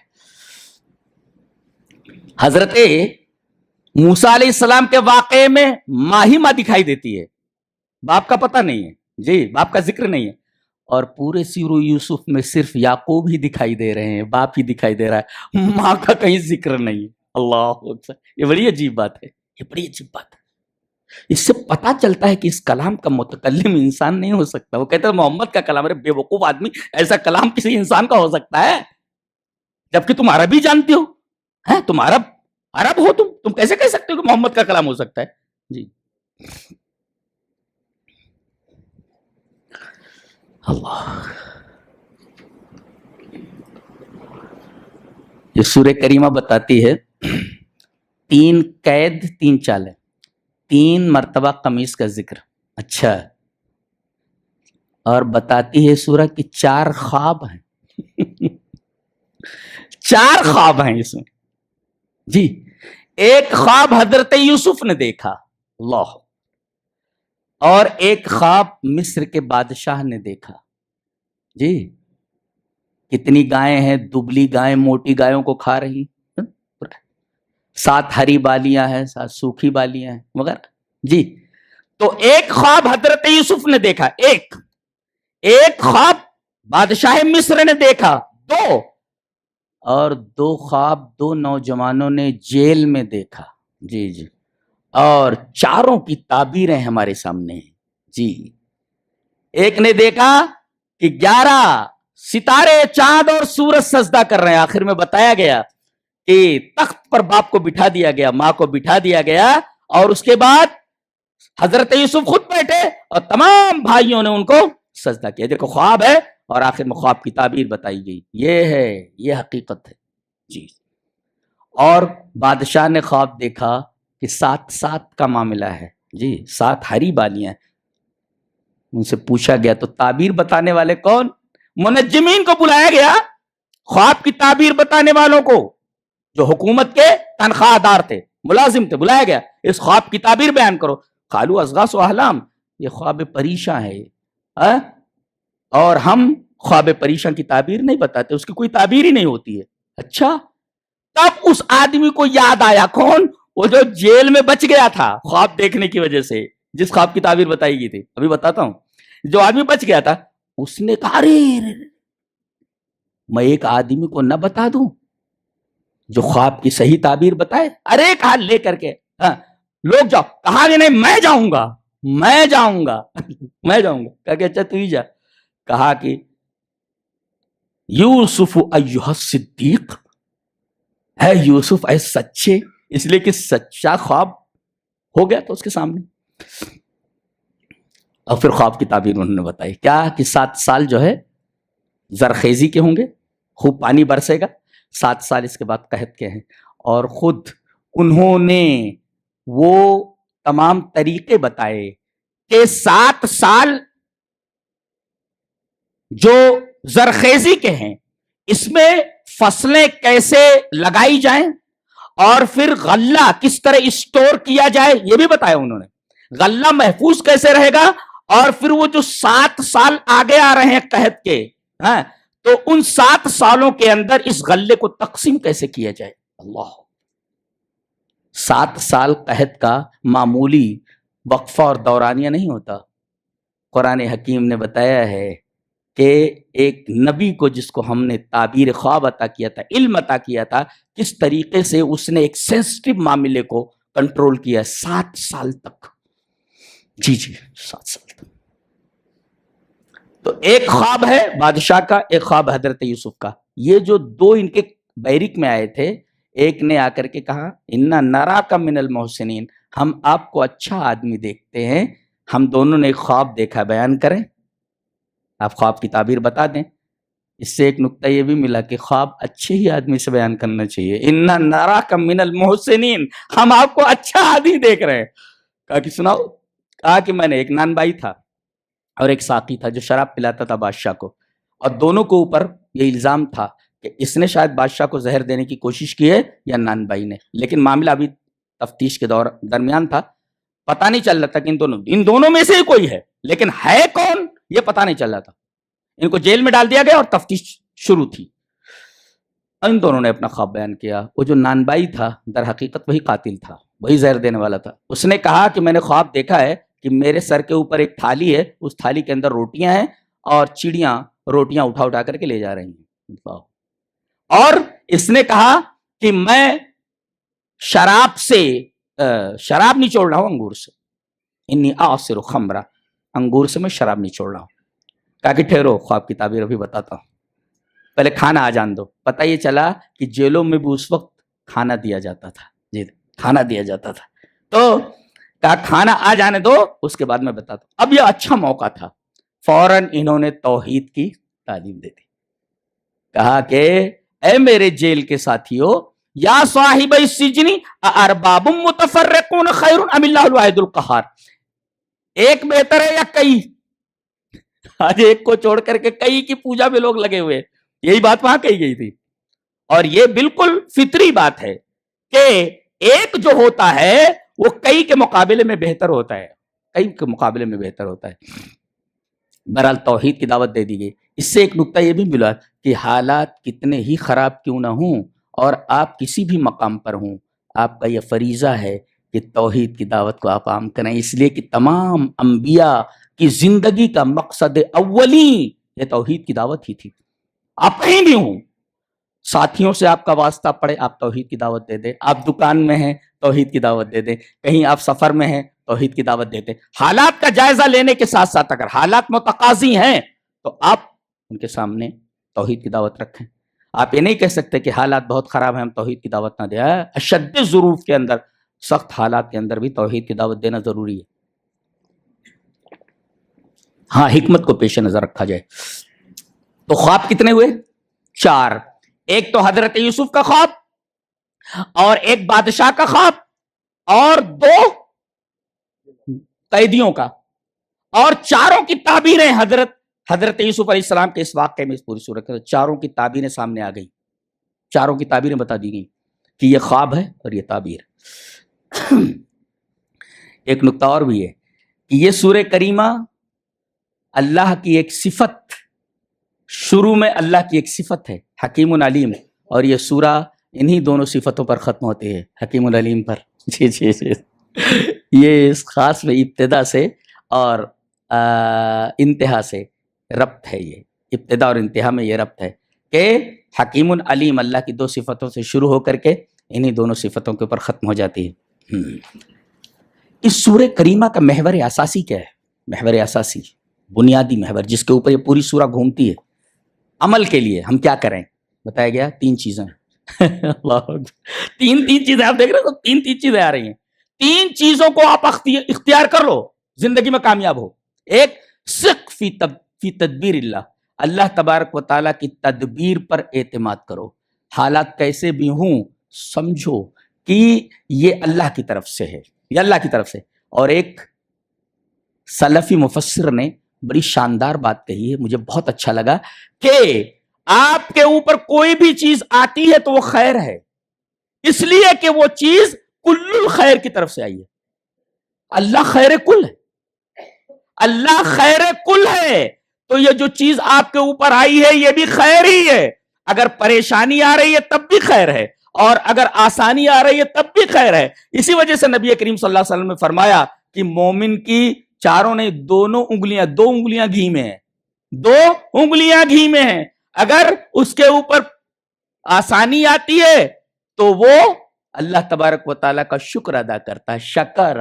اور اللہ نے فرمایا اللہ تبارک و تعالیٰ شکر کرنے والوں کو بدلہ دیتا ہے، وَسَنَجْزِي الشَّاكِرِينَ، ہم شکر کرنے والوں کو بدلہ دیتے ہیں۔ تو اگر آسانی آئے تو شکر کرے، اور شکر کرنے والوں کی جزا بتا دی گئی، اللہ تبارک و تعالیٰ اس کو بدلہ دے گا۔ اور اگر پریشانی آئے تو صبر کرے، اس لیے کہ اللہ نے فرمایا ہم صبر کرنے والوں کے ساتھ ہیں۔ اللہ اکبر، کیا بات ہے۔ تو مومن کی 2 انگلیاں گھی میں ہیں، پریشانی آئے تو صبر کرے، اور آسانی آئے تو شکر کرے، اور صبر اور شکر یہ پوری شریعت کا خلاصہ ہے۔ تو ثق فی تدبیر اللہ کی تدبیر پر اعتبار کیجئے، اعتماد کیجئے کہ جو کچھ ہمارے اوپر آیا ہے یہ سب اللہ کی تدبیر ہے، یہ اللہ کی طرف سے۔ اور دوسرے، اصبر، صبر کیجئے حالات کیسے بھی ہوں، ولا تیأس، اور مایوسی کو کبھی بھی اپنے دل میں آنے مت دیں، اس لیے کہ ہر شام کی ایک صبح ہوتی ہے، ہر شام کی ایک صبح ہوتی ہے۔ ایسے ہی کائنات کی کوئی بھی چیز ہو، اس کی ایک ابتدا ہوتی ہے، اس کے ساتھ اس کی انتہا ہوتی ہے۔ تو یہ جو پریشانی آئی ہے سمجھو کہ اس پریشانی کے بعد آسانی آنے ہی والی ہے۔ تو یہ 3 چیزیں پکڑی ہے، ثق فی تدبیر اللہ کی تدبیر پر اعتماد، اور دوسرے اصبر، صبر، اور تیسرے لا تیأس، آپ کو مایوس نہیں ہونا چاہیے، آپ مایوس نہیں ہو سکتے۔ یہ 3 چیزیں اپنی زندگی میں نہ آنے دیں، حالات کتنے بھی خراب ہو آپ کو مایوس نہیں ہونا چاہیے، اللہ پر توکل کرنا چاہیے۔ ایک نکتہ اور ملا کہ کسی اچھی چیز کا نتیجہ برا ہو سکتا ہے، جی، کسی اچھی چیز کا نتیجہ برا ہو سکتا ہے۔ حضرت یعقوب علیہ السلام کی محبت یوسف کے تئیں اچھی چیز ہے نا، نتیجہ کتنا خراب ہوا، کنویں میں ڈال دی کہ بچہ ہاتھ سے چلا گیا، اور روتے روتے آنکھیں چلی گئی۔ تو کسی اچھی چیز کا، محبت ایک اچھی چیز ہے اپنے بچے کے تئیں، تو کبھی اچھی چیز کا نتیجہ برا ہوتا ہے. جیسے حضرت یعقوب علیہ السلام کی محبت اچھی تھی مگر اس کا نتیجہ کیا ہوا؟ القاء فی البئر، ان کے بچے کو کنویں میں ڈال دینا ہے. کنویں میں چلا گیا بچہ، ہاتھ سے نکل گیا. جی. اور کبھی کسی بری چیز کا نتیجہ اچھا ہوتا ہے بظاہر. ہاں ہم یہ سمجھتے ہیں کہ اچھا ہے، نتیجہ برا ہوتا ہے. ہم یہ سمجھتے ہیں کہ یہ چیز بری ہے مگر نتیجہ اچھا ہوتا ہے. اللہ اکبر. تو نتیجہ اللہ کے اوپر چھوڑ دیجئے نا. صرف فی تدبیر اللہ، یہ ہے مطلب. صرف فی تدبیر اللہ کا مطلب کیا ہے؟ کسی اچھی چیز کا نتیجہ برا ہو سکتا ہے. محبت کر رہے تھے حضرت یوسف سے، نتیجہ برا ہوا، ہاتھ سے بچہ نکل گیا. اور بری چیز کیا ہوئی؟ جیل میں ڈال دیے گئے. جیل میں ڈال دیے گئے. القاؤہ فی السجن، حضرت یوسف علیہ السلام جیل میں ڈال دیے گئے. اور اسی جیل میں جانا آپ کی عزت کا سبب بنا، اس لیے کہ وہ دونوں قیدی وہاں تھے. دونوں کی خواب کی تعبیر بتائی تو ایک جو بچ گیا تھا ساقی، وہ پھر سے اپنے نوکری کے اوپر لگ گیا بادشاہ کو شراب پلانے میں. اسی نے کہا ارے وہ آدمی تو بے گناہ وہاں پڑا ہوا ہے، کہا کہ لے کر کے آؤ اس کو. اللہ اکبر. تو کو ایک بری چیز کا نتیجہ بھلا نکلا. تو ہم فیصلہ نہیں کر سکتے کہ یہ جو چیز ہمارے اوپر آئی ہے یہ ہمارے حق میں بری ہے اور یہ جو چیز ہمارے اوپر آئی ہے اچھی ہے. نہیں، نتیجہ اللہ کے اوپر چھوڑ دو. صرف فی تدبیر اللہ کے اوپر. اس لیے کہ اچھی چیز کا نتیجہ برا ہو سکتا ہے اور بری چیز کا نتیجہ اچھا بھی ہو سکتا ہے. آپ دیکھیں ایک چیز، لا تیس. حضرت یوسف علیہ السلام کے اوپر اتنے حالات گزرے لیکن کبھی بھی مایوسی کو انہوں نے اپنے دل میں نہیں آنے دیا. جی، مایوس نہیں ہونا چاہیے، کبھی بھی مایوس نہیں ہونا چاہیے. اچھا، لوگوں کے اوپر غم آتے ہیں، بہت زیادہ پریشان ہوتے ہیں. حضرت ابن عطا نے ایک بات کہی ہے کہ لا يسمع سورۃ یوسف محزون الا استراح الیہ. اللہ اکبر. اگر کوئی آدمی غمگین ہو، نقصان ہو گیا ہو، بیٹا مر گیا ہو یا کہیں کچھ نقصان ہو گیا ہو، بہت غمزدہ ہو، تو بتایا گیا ہے سورہ یوسف کو پڑھ لے، غم دور ہو جائے گا اس کا. اس لیے کہ اتنا غم کسی کو اور کیا مل سکتا ہے جتنا غم اس شخص کو ملا ہے، اس نبی کو ملا ہے. اگر حضرت یوسف کے غموں کو آپ دیکھیں گے، حضرت یعقوب کے غموں کو آپ دیکھیں گے، تو آدمی کتنا ہی پریشان کیوں نہ ہو، اس کی پریشانی ہیچ نظر آئے گی حضرت یوسف اور یعقوب کی پریشانی کیا ہے. کہ ہمارے اوپر جو پریشانی ہے یہ کچھ بھی نہیں. اس کے مقابلے میں اللہ تبارک و تعالیٰ کے دو نبی کتنے پریشان ہوئے. اللہ. حضرت ابن عطا کہتے ہیں لا يسمع سورۃ یوسف محزون الا استراح الیہ. کوئی بھی غم زدہ اگر سورہ یوسف کو پڑھ لے، سن لے، تو اس کا غم دور ہو جائے گا. جی، اس کو سکون مل جائے گا کہ یہ غم جو ہمارے اوپر آیا ہے یہ غم یہ بہت چھوٹا ہے حضرت یعقوب اور حضرت یوسف کے غم کے مقابلے میں. اچھا، آدمی خوبصورتی کے اوپر، ظاہر کے اوپر کافی محنت کرتا ہے، خوبصورت بننے کی کوشش کرتا ہے. آج کل تو یہی چل رہا ہے نا، بال جھٹک رہے ہیں جناب والا، اور کیا پوت رہے ہیں، اور کیا کیا کریم، اور کیا عورتیں تو اس میں بہت آگے ہیں.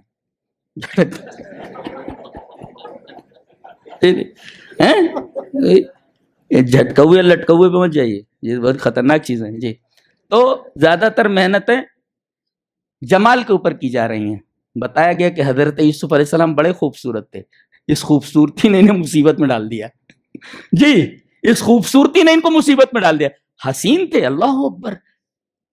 عورتوں کو بلایا عزیز مصر کی بیوی نے، کہا کہ تم کہتے ہو میں اپنے غلام کو چاہتی ہوں، دیکھا ہے کیسا ہے وہ؟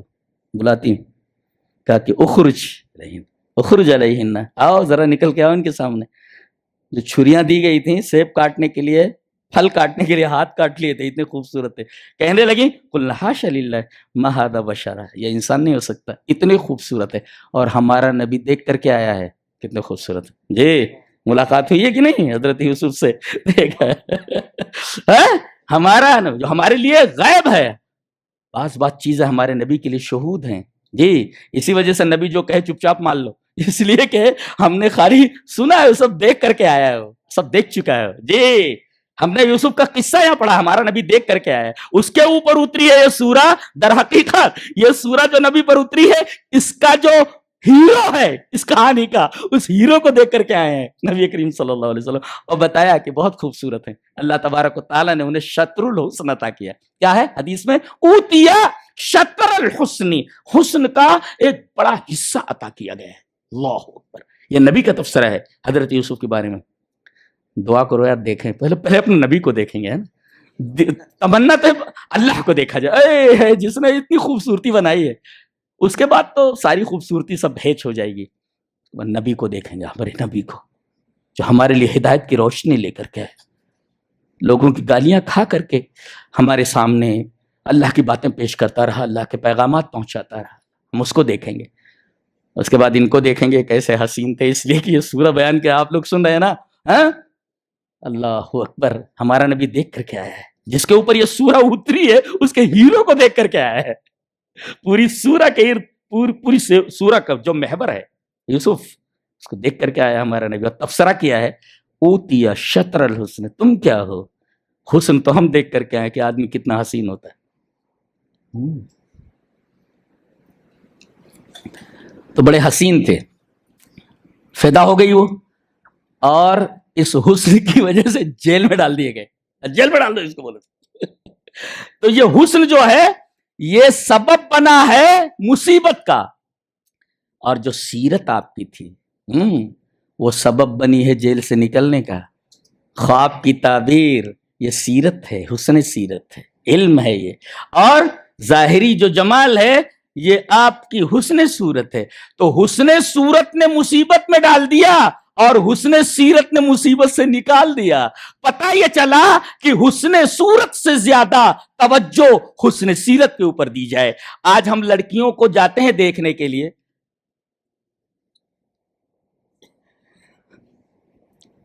پوری فوج جاتی ہے دیکھنے کے لیے, وہ چلا کر دیکھتے ہیں کیا کیا ہوتا ہے. اللہ اکبر. ساری تو کچھ نہ دیکھا جائے, بچی کے اندر صرف سیرت دیکھی جائے کہ اس کی سیرت کیسی ہے, بس اس کے علاوہ کچھ نہ دیکھا جائے. کسی شاعر نے بہت اچھا کہا ہے کہ حسن صورت چند روزہ, حسن سیرت مستقل, اس سے خوش ہوتی ہیں آنکھیں, اس سے خوش ہوتا ہے دل. تو حسن صورت سے زیادہ ہماری توجہ حسن سیرت کے اوپر ہونی چاہیے. دیکھیے حسن صورت نے پھنسا دیا اور حسن سیرت نے نکال دیا. تو توجہ کس پر دی جائے, حسن سیرت پر دی جائے. یہ نقطہ ملا یہاں سے. جی, حضرت یعقوب علیہ السلام کے بچے قحط کے موقع پر پتا چلا کہ مصر کا بادشاہ سب غلے بانٹ رہا ہے. ان کو معلوم نہیں کہ یہ ہمارا بھائی ہے, اور یعقوب کو معلوم نہیں جہاں بھیجا جا رہا ہے میرا بیٹا ہے. اللہ, میرا بیٹا ہے. کس پوسٹ پر پہنچ گیا ہے, جی اپنی سیرت کی وجہ سے, اپنے علم کی وجہ سے. لہذا بچے علم کے اوپر زیادہ توجہ دیں. جی علم, کسی بھی پوسٹ پر جاننے کے لیے جو علم انہوں نے چنا ہے اس علم کے اوپر محنت کریں, اس لیے کہ انہوں نے اپنے علم کا حوالہ دیا ہے, میرٹ کا حوالہ دیا ہے. مجھے زمین کے خزانوں پر مقرر کر دیجئے, انی حفیظ علیم. علم کے اوپر محنت کریں. جی, تو جب جانے لگے تو انہوں نے کہا اے میرے بچوں, یا بنی لا تدخلوا من باب واحد وادخلوا من ابواب متفرقہ. مصر جا رہے ہو نا, ہینڈسم ہے سب بچے, نبی کے بیٹے ہیں سب. اللہ, بہت ہی خوبصورت, بہت ہی طاقتور. خود بول رہے ہیں ہم لوگ طاقتور ہیں, بولے تو ونحن عصبہ, خوبصورت ہیں, جوان ہیں. باپ نے کہا کہ میرے بچوں ایک دروازے سے مت داخل ہونا, نظر لگ جائے گی, یا ہو سکتا ہے کہ تمہارے اوپر کہیں جاسوسی واسوسی کا الزام نہ لگ جائے. ولا تدخلوا من باب واحد وادخلوا من ابواب متفرقہ. کوئی اس دروازے سے چلا جائے, کچھ اس گیٹ سے, کچھ اس گیٹ سے, کچھ اس. اور اس کے بعد حضرت نے ایک جملہ فرمایا, یہ تدبیر ہے, تدبیر ہے بچوں کو بچانے کے لیے. بچوں کو بچانے کے لیے تدبیر کیا کی ہے, دیکھو بہت غور سے سنیے. یہ اس پوری سورہ کریمہ کا حاصل ہے. کیا وقال یا بنی لا تدخلوا من باب واحد وادخلوا من ابواب متفرقہ. حضرت یعقوب نے کہا ہے میرے بچوں ایک دروازے سے داخل مت ہونا, وادخلوا من ابواب متفرقہ, متفرق دروازے سے داخل ہو. گیا, تدبیر بتا دی, تدبیر بتا دی. اس کے بعد آپ کیا بول رہے ہیں, وما اغنی عنکم من اللہ من شیء, اللہ تبارک و تعالی سے میں تمہیں بچا نہیں سکتا, میں بے نیاز نہیں کر سکتا. یہ تدبیر ہے, لیکن ہوگا وہی جو اللہ چاہے گا. پتہ یہ چلا کہ توکل کس کو کہتے ہیں, توکل کہتے ہیں پہلے تدبیر اختیار کر لی جائے اور تدبیر کے نتیجے کو اللہ پر چھوڑ دیا جائے. دیٹ از کالڈ توکل. نہیں سمجھے؟ نبی کریم صلی اللہ علیہ وسلم فرمایا اونٹ کو باندھ پھر توکل کر. اقل البعیر ثم توکل.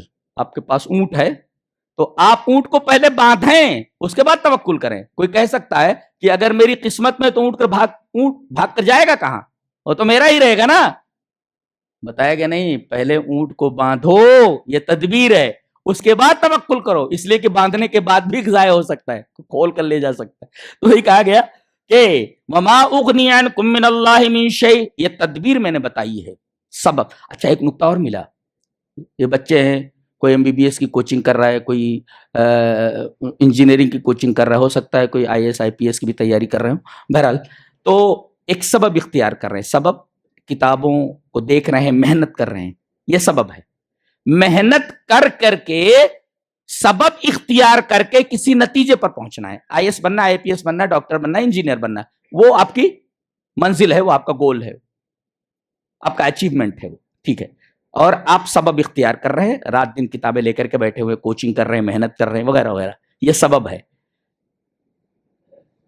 سبب اختیار کیجئے مگر پورا توکل، پورا بھروسہ مسبب الاسباب کے اوپر ہونا چاہیے. جی جی، سبب سے ہوتا، سبب اختیار کیجئے لیکن یہ سبب اس وقت کام کرے گا جب مسبب الاسباب اجازت دے گا. ورنہ بہت سارے لوگ کوچنگ کرتے، بہت سارے لوگ محنت کرتے لیکن رکشہ چلانے کے لیے تیار ہو جاتے، رکشہ چلاتے. تو توکل کسے کہتے ہیں؟ سبب اختیار کیجئے مگر سبب کے اوپر پورا بھروسہ نہ کر لیجئے، پورا بھروسہ مسبب الاسباب کے اوپر ہونا چاہیے. ایک مثال سے اور واضح کرتا ہوں. آپ دکان میں جائیں، دن بھر آپ محنت کریں، کسٹمرز کو ڈیل کریں اور اس کے بعد کہیں میرے رب میں نے تدبیر اختیار کر لی ہے، میں نے سبب اختیار کر لیا ہے، اب میری محنت کا نتیجہ تیرے ہاتھ میں ہے. جی جی، اس کو کہتے ہیں توکل. وہی بات یہاں کہی گئی ہے. سبب اختیار کیجئے مگر سبب کا نتیجہ اللہ پر چھوڑ دیجئے. سبب کو مستقل بالذات مت سمجھیے بلکہ مستقل بالذات مسبب الاسباب کو سمجھیے. یہ اس سورہ کریمہ کی بڑی شاندار اور بہت ہی حسین بات ہے. اور آگے اسی توکل کا حوالہ دیا گیا کہ اسی کا نام توکل ہے. تدبیر اختیار کر کے نتیجہ اللہ پر چھوڑ دینا، یہ تدبیر ہے، یہ توکل ہے.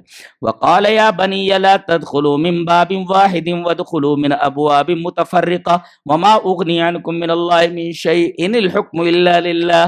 تدبیر اختیار کر لی تم نے، فیصلہ اللہ ہی کا چلے گا. جی، علیہ توکلت، یہ ہے توکل، اس پر میں نے توکل. توکل کا مطلب اچھی طرح سمجھنا ہے.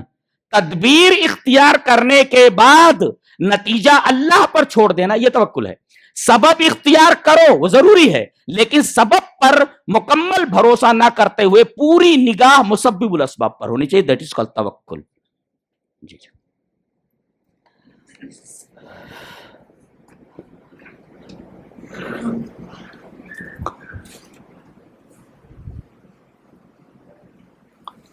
دونوں کا سفر بڑا عجیب ہے. دونوں سفر کر رہے ہیں. کون؟ موسیٰ اور یوسف. ایک کا سفر چرواہے سے محل کی طرف ہوا، حد دقیق. ایک نبی کا سفر چرواہے سے محل تک ہوا. یہ بھائی وغیرہ اور یہ سب بکریاں ہی چراتے تھے نا، جانور ہی چراتے. روزی کا اور معاش کا ذریعہ تو یہی تھا نا، اونٹ چرانا، بکریاں چرانا. تو ایک کا سفر، یوسف علیہ السلام کا سفر چرواہے سے محل تک ہوا اور ایک کا سفر محل سے چرواہے تک ہوا. کہاں پہنچے؟ مدین. کہا کہ میں اپنی ان دو بیٹیوں میں سے ایک بیٹی کا نکاح تجھ سے کرنا چاہتا ہوں. برابر ہے، لیکن مہر مؤجل رہے گی. بات 8 سال تک تمہیں ہماری بکریاں چرانی پڑیں گی اور اگر 10 سال کر دو فَإِنْ أَتْمَمْتَ عَشْرًا فَمِنْ عِنْدِكَ، وہ تمہاری طرف سے. اگر 10 سال پورا کر دو. 8 سال ہے، 8 سال. برابر ہے.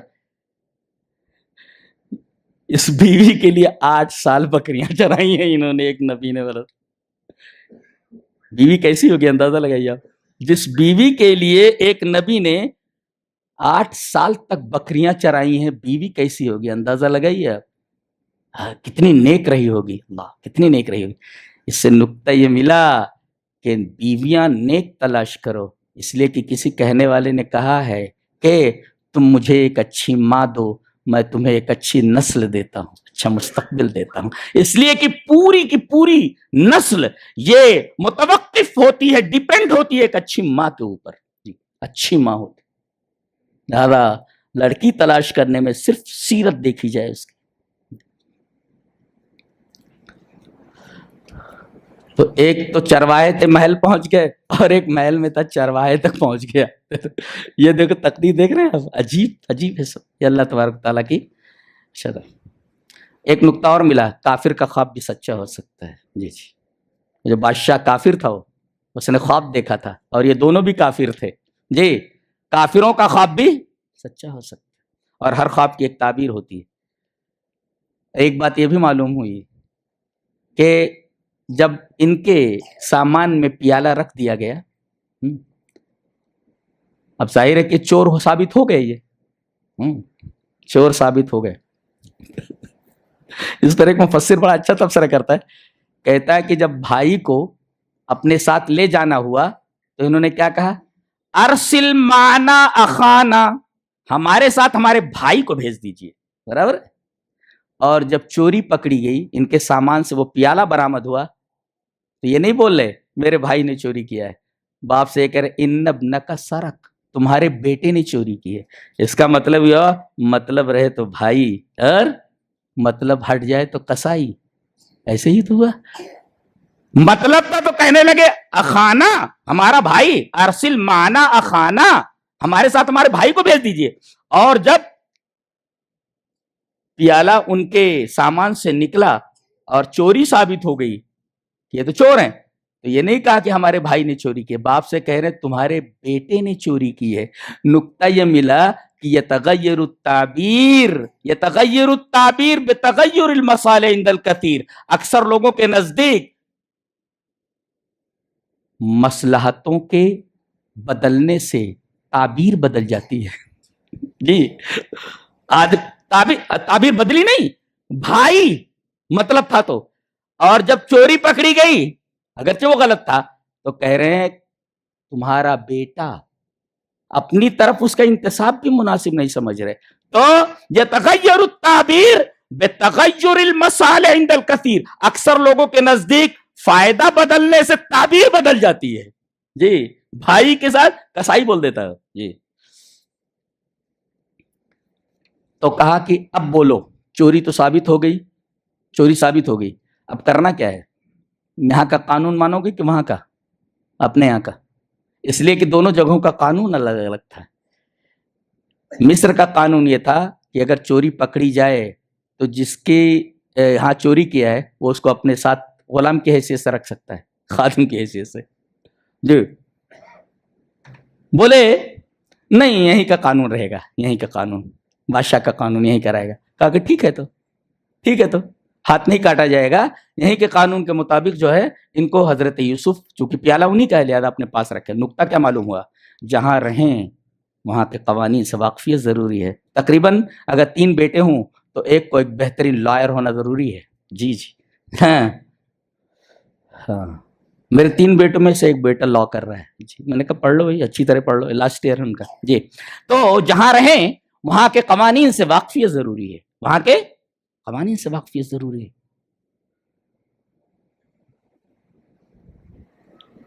تیسرے، بادشاہ نے ان کو وزیر فوڈ بنا دیا، منسٹر آف فوڈ منسٹر بنا دیا ان کو۔ پتہ یہ چلا کہ غیر مسلم حکومت میں بڑے سے بڑا عہدہ بھی قبول کیا جا سکتا ہے۔ جی بڑے سے بڑا عہدہ قبول کیا جا سکتا ہے۔ جی اور ایک نقطہ یہ بھی معلوم ہوا، آپ اگر غیر مسلم ملک میں بھی رہیں تو وہاں کی جو لوگ ہیں وہاں کی شرح ان کے ساتھ خیر خواہی کریں آپ، کہ اس سے بڑی خیر خواہی کیا کر سکتی ہے کہ 7 سال کے قحط سے نجات دلانے کا باعث بن گئے حضرت یوسف علیہ السلام۔ تو جہاں رہیں آپ اس جگہ کے خیر خواہ رہیں، ہم جس وطن میں رہیں اپنے وطن کے خیر خواہ رہیں۔ جی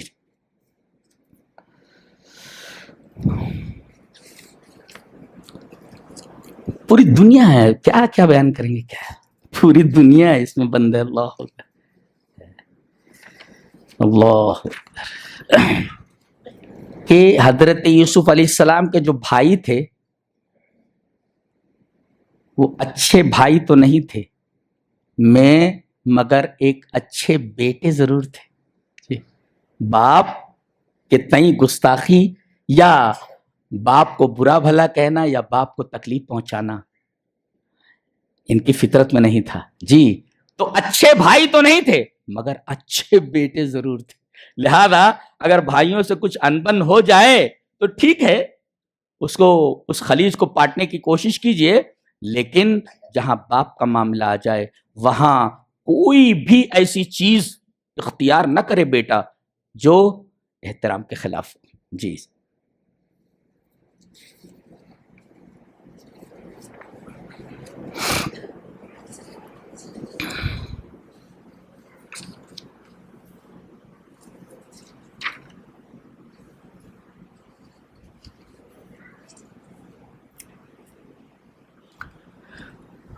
بھائیوں نے آ کر کے بتایا کہ پہلا بیٹا تو غائب ہو ہی گیا تھا، دوسرا بیٹا بھی چلا گیا. ہاں دوسرا بیٹا بھی چلا گیا، کیوں؟ بولے ان ابنک سرق، تمہارے بیٹے نے چوری کی ہے، اور مصر کے قانون کے مطابق جس کے ہاں چوری کی تھی، جس کا پیالہ چرایا تھا، اس نے اپنے پاس رکھ لیا ہے. جی اپنے پاس رکھ لیا ہے. کیا کہہ رہے ہیں؟ حضرت یعقوب نے جب یہ سنا، ایک بیٹا تو ویسے ہی غائب ہو گیا تھا، سننے کے بعد کیا کہہ رہے ہیں دیکھیے. اللہ اکبر. وَتَوَلَّى عَنْهُمْ وَقَالَ يَا أَسَفَ عَلَى يُوسُف. انہوں نے ایسے پیٹ پھیر لیا، ایسے بیٹے ادھر ہیں، انہوں نے ایسے پیٹ پھیر لیا. پتہ یہ چلا کہ اگر آپ اپنا غم بیان کرنا چاہتے ہیں تو آپ اپنا آنسو انسانوں کو مت دکھائیں، آپ اپنا غم عوام کے سامنے نہ رکھیں. آپ کے آنسوؤں کو دیکھ کے لوگ مذاق اڑائیں گے، آپ کا غم سن کر وہ خوش ہوں گے. لہذا ان کے سامنے اپنا غم ظاہر نہ کریں، اپنا آنسو انہیں نہ دکھائیں. رب تعالیٰ کے سامنے اپنے آنسوؤں کو پیش کریں، اپنا غم اس کے سامنے پیش کریں. دنیا اس لائق نہیں ہے کہ دنیا کو اپنے آنسو دکھائے جائیں، دنیا اس لائق نہیں ہے کہ اسے اپنے غم بتائے جائیں. وہ تو خوش ہوں گے، وہ غم اپنے رب کو بتائے جائیں، آنسو اس کے سامنے نکالے جائیں. یہ تعلیم دی گئی. پھر گئے وہ ایسے سننے کے بعد. یہ تعلیم ملی. دنیا والوں کو غم نہیں بتانا چاہیے اپنا. ہنستے ہیں، مذاق اڑاتے ہیں، خوش ہوتے ہیں، بہر برباد ہو گیا، اچھا ہوا. تو وَتَوَلَّى عَنْهُمْ، پھرے اور کہنے لگے، آواز دی انہوں نے، وَقَالَ يَا أَسَفَ عَلَى يُوسُف. اچھا سارے بیٹے حاضر ہیں، اور ایک بیٹا بھی، دوسرا بھی جو چھوٹا وہ بھی غائب ہو گیا. افسوس کس پر کر رہے ہیں؟ ابھی جو بیٹا غائب ہوا ہے اس کا نام نہیں لے رہے ہیں اور دیگر بیٹوں کا تذکرہ نہیں کر رہے ہیں. افسوس کس پر کر رہے ہیں؟ وَتَوَلَّى عَنْهُمْ وَقَالَ يَا أَسَفَ عَلَى يُوسُف. صرف یوسف کے بارے میں کہہ رہے ہیں، ہائے میرا یوسف، ہائے میرا یوسف. ایک مفسر ایک نکتہ بتاتا ہے کہ بہت سارے لوگ ہوتے ہیں، بہت سارے لوگ ہوتے ہیں، لیکن کہیں کوئی خلا ہو تو ایک آدمی اس خلا کو پورا کر سکتا ہے، دوسرے سارے مل کر اس خلا کو پورا نہیں کر سکتے. ایک آدمی ایسا ہوتا ہے، نہیں سمجھے آپ؟ کوئی خلا ہے، اس خلا کو بہت سارے لوگ مل کر پورا نہیں کر سکتے جو ایک آدمی پورا کر سکتا ہے، اور یہ آدمی بہت اہم ہوتا ہے. حضرت یوسف علیہ السلام ایسے تھے کہ حضرت یعقوب علیہ السلام کے غم کی جگہ کو وہی پر کر سکتے تھے اور کوئی نہیں. جی تو آپ کے غم کو ایک ہی آدمی بھر سکتا ہے. بعض جگہوں پر پوری دنیا مل کر کے اگر اس غم کو دور کرنا چاہے، دور نہیں کر سکتی.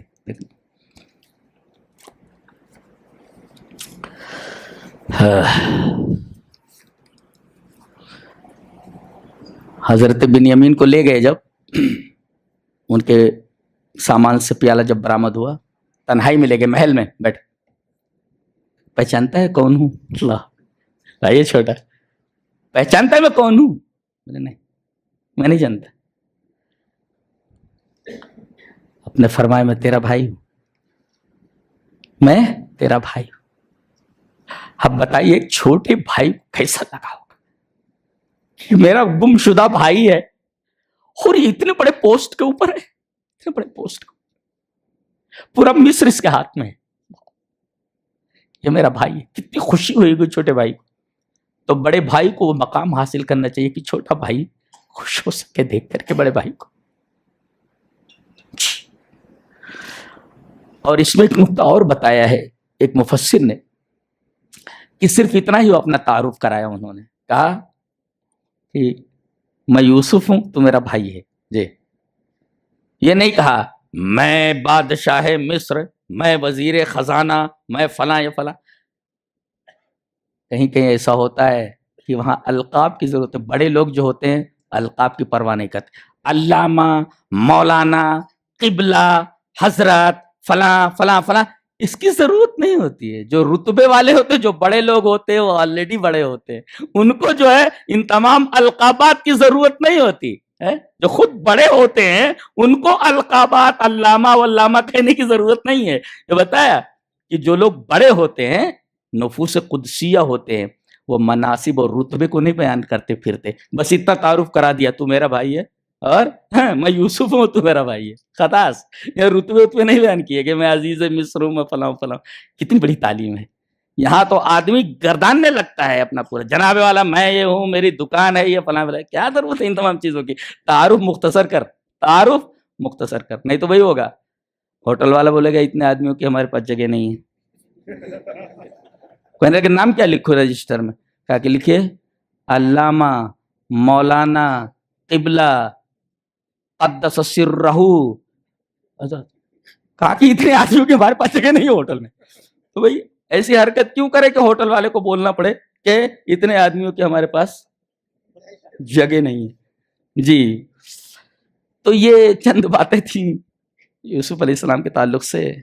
انشاءاللہ کبھی اور موقع ملا تو جہاں سے ہم نے چھوڑا ہے حضرت یوسف علیہ السلام کے تعلق سے انشاءاللہ پھر آگے سے بیان کریں گے کہ اور کیا کیا اس سورہ کریمہ کے اندر اسرار ہیں. اسرار سے بھری ہوئی سورہ کریمہ، اسے بیان نہیں کیا جا سکتا ایک نشست میں. اللہ ہمیں نیک عمر اور اچھی سمجھ کی توفیق عطا فرمائے. وآخر دعوانا الحمدللہ رب العالمین.